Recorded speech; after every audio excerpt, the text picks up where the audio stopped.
गरीब काली सास बहू की दिवाली। मिट्टी के बर्तन, दीपक, करवे ले लो, सिर्फ 10 रुपए, 10 रुपए।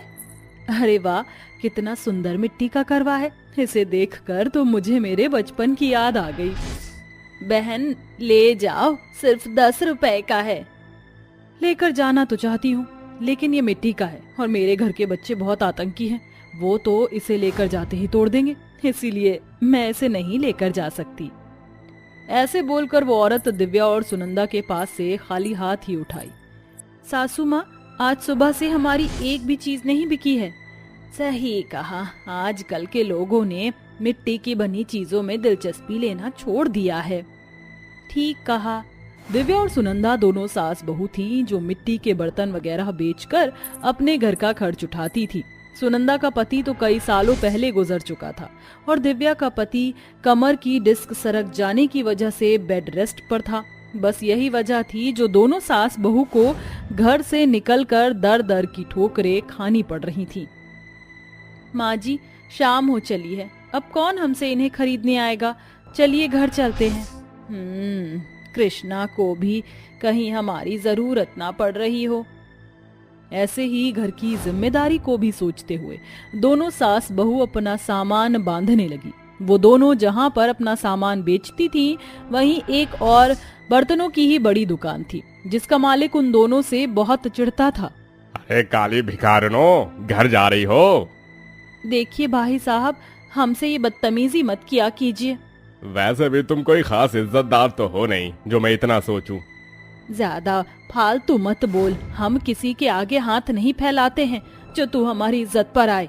अम्मा जी, आपसे लड़ने नहीं आया हूँ, मैं तो बस ये बोलने आया था कि कल से अपना ये कबाड़ लेकर यहाँ मत आना, क्योंकि मैं कल अपनी दुकान का सामान थोड़ा बाहर निकाल कर सजाने वाला हूँ।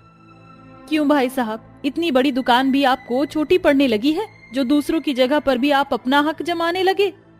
अरे चल चल कर लो चुप, मुझे तुझे कोई जवाब नहीं देना है। अम्मा जी, कल से यहाँ मत आना, वरना। ऐसे बोलकर वो दुकानदार अपनी दुकान में ही वापस चला गया। दिव्या और सुनंदा उसे देखती रह गईं। बेचारी काली गरीब सास बहू को उनके हालात और दुनिया वाले दोनों ने ही परेशान किया हुआ था। माँ जी, अगर हम यहाँ पर अपना सामान नहीं लगाएंगे तो फिर हम कहाँ जाएंगे? बड़ी मुश्किल से बाजार की ये छोटी सी जगह हमारे हिस्से में आई थी, क्या अब हमसे ये भी छिन जाएगी? बहू, लोगों से उस वक्त पंगा लेना महाबेवकूफी है जब हम ये जानते हों कि इसके पास ताकत हमसे ज्यादा है। जानती है उस दुकानदार ने हमसे ऐसे बात क्यों की?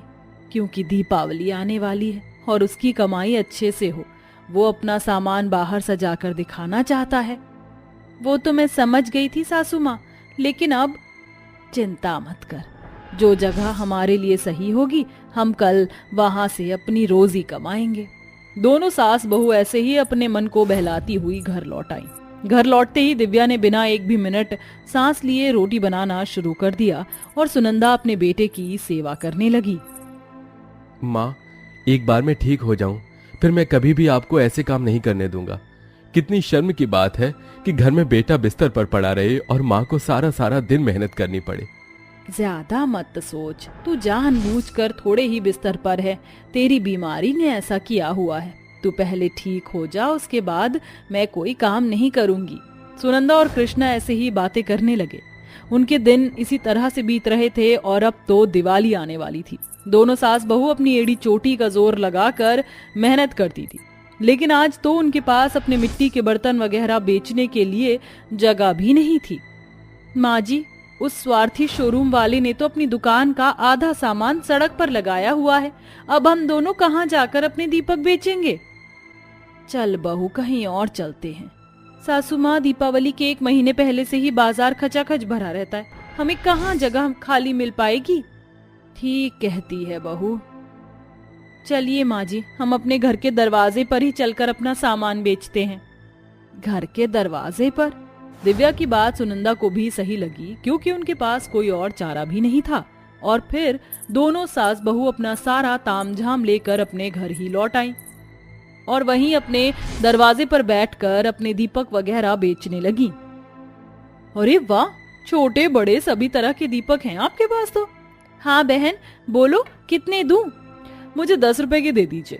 दोनों सास बहू अपने दरवाजे पर भी अपनी दुकान लगाकर काफी खुश थी, क्योंकि वहां से उनकी बिक्री पहले से कुछ बेहतर होने लगी थी।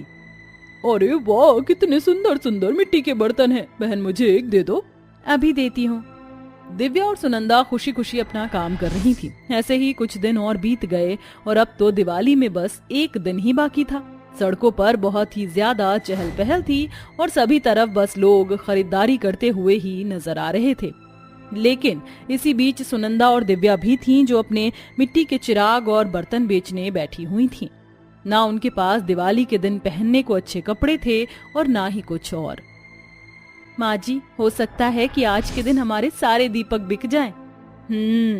फिर हम भी दिवाली मनाएंगे। दोनों सास बहू इसी आस में अपने दरवाजे पर बर्तन सजाए बैठी हुई थी। लेकिन बदकिस्मती से आज उनकी छोटी सी दुकान पर कोई भी नहीं आया। माँ जी, किसकी नजर लग गई हमारे चलते हुए काम को? बहू फिक्र मत कर, कोई ना कोई तो आ ही जाएगा। बेचारी सास बहू देर रात तक वहीं बैठी रहीं, लेकिन सिर्फ 2-3 लोग ही उनसे 10-12 रुपए का सौदा खरीद कर गए थे। और अगली सुबह दिवाली के दिन, माँ जी देखो तो आज दिवाली है और हमारी तो दिवाली भी अमावस्या की रात की तरह काली ही है। कोई बात नहीं, मुझे यकीन है बहू कि एक दिन हम भी उजाले से भरी दिवाली मनाएंगे। बस भगवान पर विश्वास रख। दोनों काली गरीब सास बहू दिवाली के दिन भी दिए बेचने बैठ गईं। दिवाली के दिन कोई भी उनसे एक भी चीज खरीदने नहीं आया और इसी तरह शाम हो गई। आसपास के सभी घरों में रंग बिरंगी लाइटें जलने लगी और लोग तैयार हो होकर एक दूसरे को दिवाली की बधाइयां देने लगे। लेकिन बेचारी दिव्या और सुनंदा अब भी अपनी दिवाली अंधेरे में ही मना रही थी। वो दोनों घर से बाहर अपने दीपक लेकर बैठी हुई थी। उनके घर में बस एक दिया जल रहा था। दिव्या और सुनंदा कोई ग्राहक ना आता देख अपनी दुकान को सांगवने लगी। तभी वहां पर 5 औरतों की एक टोली आई। वो उनकी पड़ोस की ही औरतें थी, जिनके हाथों में काफी सारे उपहार और मिठाइयां थी। कहाँ जा रही हो दिव्या और सुनंदा जी? कहीं नहीं। हम कब से देख रहे हैं आप दोनों दिवाली नहीं मनाओगी? मना तो रही हैं। इस तरह? हम गरीबों की क्या होली क्या दिवाली।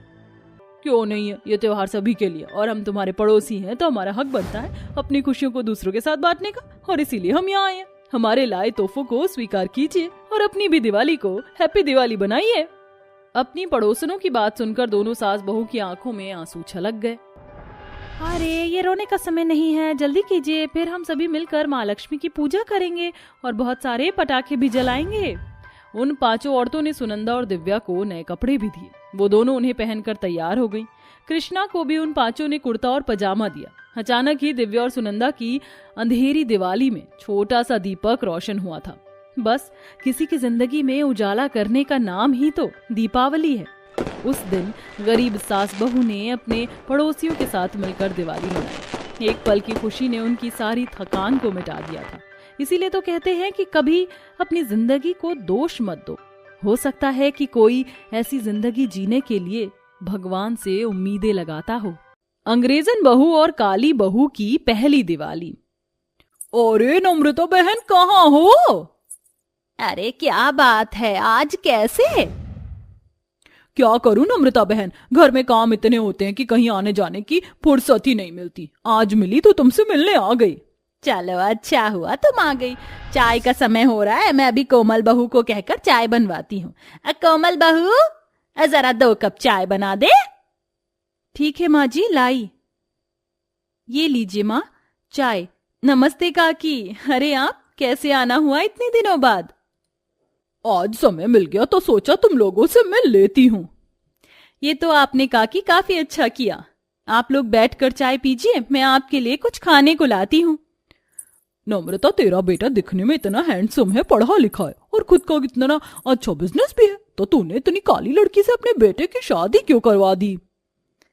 अगर मैं दिया लेकर भी पूरी दुनिया में बहू ढूंढूं ना, तो भी मुझे कोमल जितनी अच्छी और संस्कारी बहू नहीं मिलती।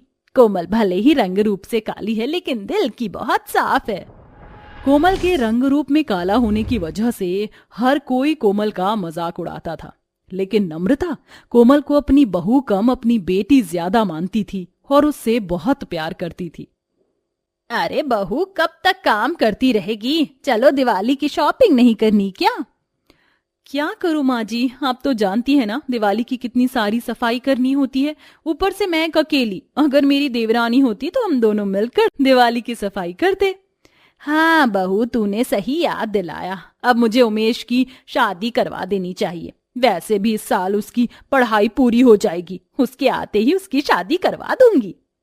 जिसके बाद दोनों सास बहू मिलकर दिवाली की शॉपिंग करते हैं। दिवाली के दिन दोनों सास बहू और पूरा परिवार बैठकर श्री गणेश और देवी लक्ष्मी की पूजा करते हैं और सारा परिवार मिलकर दिवाली का त्योहार मनाता है।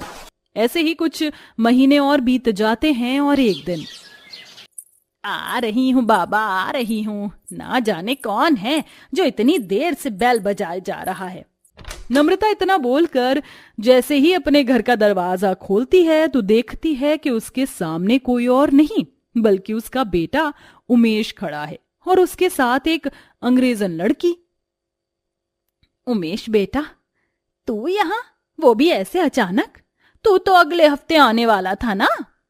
हाँ माँ, लेकिन सोचा पहले आकर आपको सरप्राइज दे दूं। ये तूने बहुत अच्छा किया, लेकिन तेरे साथ में ये अंग्रेजन लड़की कौन है? विदेश से क्या अपने दोस्त को यहाँ घुमाने के लिए लेकर आया है? अरे देवर जी, आप तो अगले हफ्ते आने वाले थे ना। जभी मैं सोचूं ये कौवा सुबह से मुंडेर पर बैठकर क्यों काव काव कर रहा था। वैसे देवर जी, आपके साथ ये अंग्रेजन लड़की कौन है? कोई दोस्त है क्या? माँ भाभी, ये मेरी दोस्त नहीं बल्कि इस घर की बहू है। इसका नाम सोफिया है। सोफिया और हम एक ही कॉलेज में थे। हम दोनों को एक दूसरे से कब प्यार हो गया पता ही नहीं चला, लेकिन जब हमें इसका एहसास हुआ तो हमने देरी न करते हुए एक दूसरे से शादी कर ली। क्या तूने हमें बिना बताए शादी कर ली, वो भी इस अंग्रेजन लड़की से? अरे इससे हमारे संस्कारों के बारे में इसे जरा भी ना पता होगा। इसकी संस्कृति और हमारी संस्कृति में जमीन आसमान का फर्क है। तू जानता भी है तूने क्या किया है? मैं जानता हूँ, लेकिन सोफिया बहुत अच्छी लड़की है। वो धीरे धीरे सब सीख जाएगी। लेकिन लोग क्या कहेंगे? माँ जी, लोगों का काम है बोलना, आप उन्हें बोलने दीजिए। देवर जी की खुशी जिसमें है उसमें ही हमारी भी खुशी है। मैं आरती की थाली लाती हूँ, आप मेरी देवरानी का स्वागत करिए। कोमल और उमेश के समझाने पर नम्रता मान जाती है और अपनी अंग्रेजन बहू का स्वागत करती है। ऐसे ही एक दिन बीत जाता है और अगले दिन, हे राम, मेरी कमर, ये कमर का दर्द मानो जैसे मेरा रिश्तेदार बनके मेरे साथ ही रहने लग गया हो।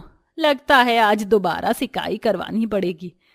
कोमल बहू, जरा तवा गरम करके कपड़े से मेरी कमर की सिकाई कर दे। आज फिर कमर में दर्द उठ गया है। गुड मॉर्निंग मम्मी जी।